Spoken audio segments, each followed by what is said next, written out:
Months. It had been months. Encamped in a circle around the city as we had been since the siege began. The rot of such an existence grinding us down far more effectively than any set-piece battle, any protracted engagement even. Sieges. Horrific affairs for both parties. Being on the outside looking in seemed the better option of the two, but it was not always the case. Sickness and hunger were rife in the camp. We had twice received rations from the wrong supply network, and the effects had been bowel liquefying for most of us.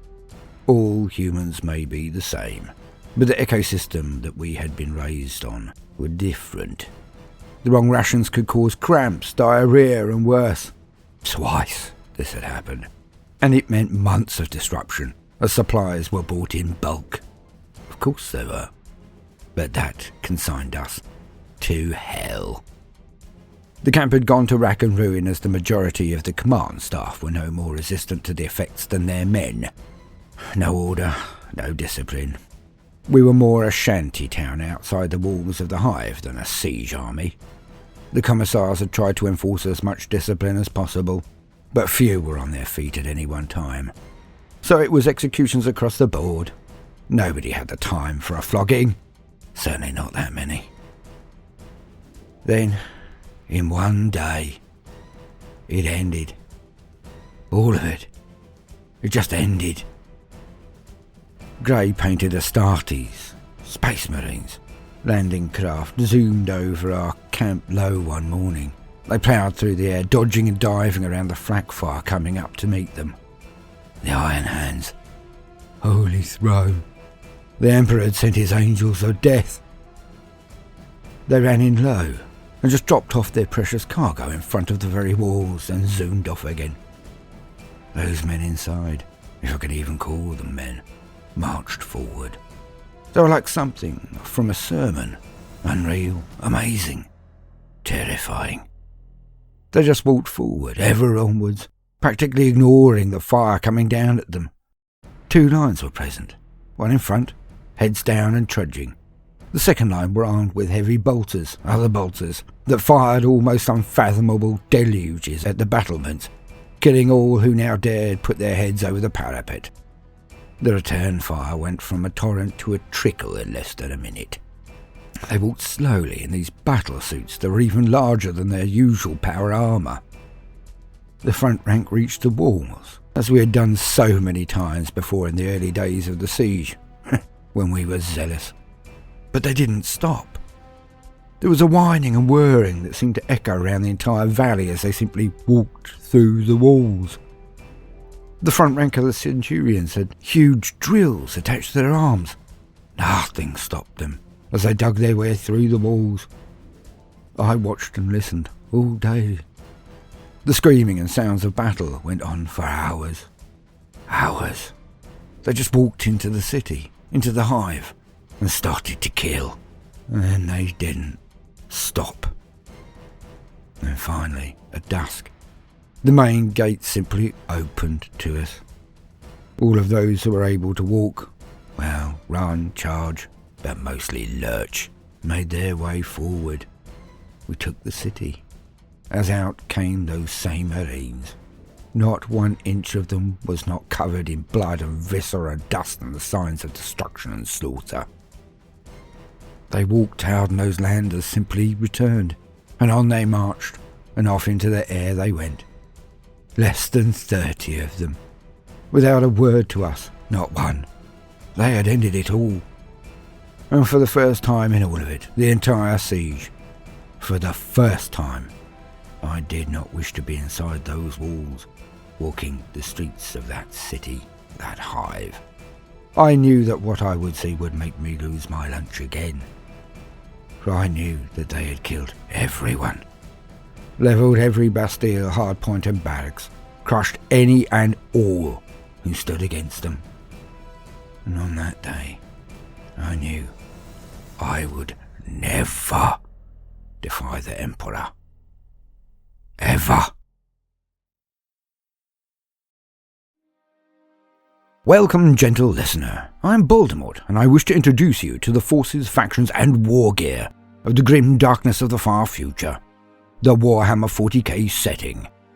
And today we come to a fun entry about a unit and figure that had rather a controversial beginning, a love or hate reaction evoked by the Warhammer community at the time. The Centurions. Mighty warriors in a power suit, no way near as strong or resilient as a dreadnought, but more powerful than the Devastator units. Kind of upgrade. For some, it enshrined the nature of the escalation of war and the grim darkness of the future. To others, it was seen less charitably. But we should get to that later. Now, for the very basics, let us lean on existing wisdom. To quote, Centurion Devastator Squads. A Centurion warsuit enables a Space Marine to engage the foe with the firepower of a walking battle tank. Protected by thick ablative plates of ceramite, the exosuit renders its pilot immune to all but the most powerful of weapons. Named after Space Marine leaders of old, the Centurion design was unearthed in the aftermath of the Age of Apostasy, and after sanction by the Adeptus Mechanicus, the resultant warsuits have found their way into the armories of almost every chapter. While Centurion assault squads are equipped for close quarters, the Devastator Centurions stand back and pound their enemies with a remorseless, relentless rain of fire. Bloody havoc is wrought upon anything that falls within the Centurions' target reticules. Depending upon their weapon loadout, a squad can be anti-infantry, anti-armor, or even a mix of the both. The pilot's marksmanship is augmented by the grim machine spirits of their warsuits, decimation protocols guiding servo-assisted recoil absorption, and oracular auto-targeting to ensure the Centurions level truly punishing volleys. Return fire, particularly with small arms, is a futile gesture, akin to flinging stones at a fortress. Should the enemy launch an assault in an attempt to silence the Devastator Centurion's guns, they must contend with the suit's massive strength and the pilot's skill at arms. The only real weakness of Devastator Centurions is their lack of pace. They are designed to perform one role and perform it well. They are not flexible troops. The Codex Astartes thus recommends their deployment in fixed positions with good lines of fire. For such vantage points, the extreme firepower of a Centurion Devastator squad can annihilate great swathes of advancing foes or batter down the mightiest fortifications. Should swift relocation then be required, Storm Raven gunships swoop down and snatch the Centurions from the jaws of danger, redeploying them to a new vantage point from which to scour the enemy from the field. A single well-positioned Centurion Devastator squad can command the battlefield, forcing the foe to either redirect their attacks and hence lose momentum, or concentrate their forces in an effort to neutralize the punishing firepower. Either way, the Space Marines maintain the initiative and can better plan their counterattacks. Centurion Assault Squads. Into the storm of battle march the assault Centurions, rubble crunching beneath their heavy tread.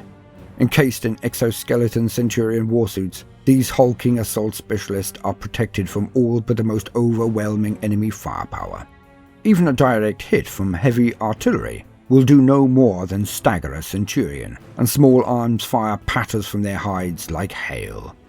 Assault Centurions deploy where resilience and capacity for destruction are more important than speed. They excel amid fortified battle zones and the most brutal of sieges, where fire lanes are crowded and routes are advanced too constrictive to deploy tanks or dreadnoughts. Striding towards the foe, the assault Centurions rake their enemies with bolt shells and fiery blasts. Barricades are smashed down with contemptuous ease, and as the enemy's fortress walls loom, the Centurion siege drills roar to life.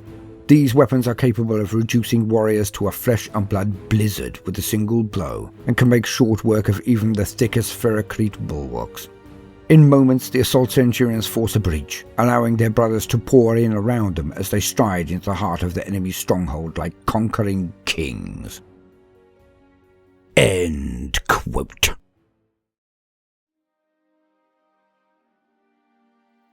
The Centurion. Ah, how it divided the community at the time. Some felt it was a fantastic little figure. So were the most units, but big hitters. They loved the escalation in power and weaponry in the Imperium's forces, the increase in its might. Others, even me for a short period, said, Let me get this straight. It's another layer of power armor over existing power armor. The Marine gets into it, like a Russian doll. That's daft. How wrong I was. For then, at the time, I did not have a Codex army. I had Blood Angels, only for the Imperium, and they are one of the few Astartes who could not use Centurions. So I wonder if it was not just a case of it feeding the green-eyed monster of envy in me. I'm not sure I will ever be certain. All I know now is that I have my Crimson Fists and brought a box. Then, of course, having a firepower and slower-moving army than my blazing Blood Angels of Fury, I wanted some. And I actually did my only box opening on that one.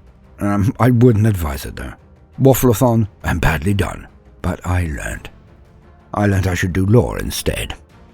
But it was actually so much fun to have them. I even went to buy some more. But I've yet to build them, of course. It happens. It's called a pile of shame. Mine's not too large at the moment, but see how things go. After playing with them, I adored them even more than I thought I would.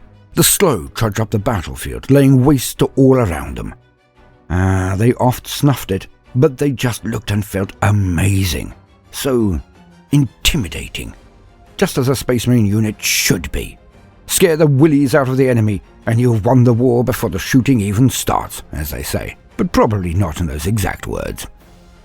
All I am saying is that some models, some units, you don't really know how they will perform, how you will feel about them until they are in your hands, in your list, in your army, marching towards the enemy. And always remember that two players with exactly the same list, army, models, even paint jobs, will play them in totally different ways and gain different results. So when a friend says to you, "That unit is rubbish," then it may well be for them.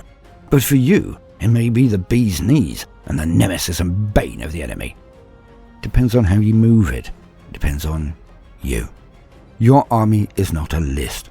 It's not even a collection of figures. It is your army. Yours. And only you can know through playing how you will fare with them. Just go with your heart. Go with your eyes, your guts. If you like a model, want it, then get it, love it, and ignore the naysayers. For rules change, statistics and meta alters, but your love of that figure may never dim. So just do you. For none know what you may whisper to your men at night before the day of play, when they are mustered on your dining room table, ready to be packed and prepared for the day of war. So consider doing a Henry V and speak unto your men.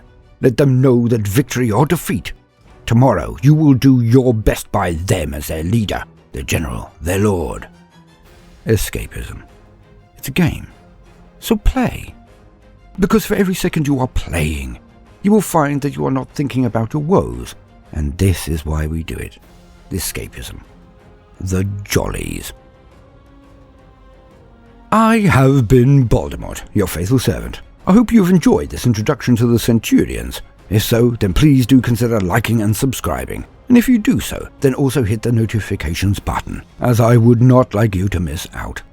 Now, no matter what you do today, do try to make some time for fun. Toodaloo.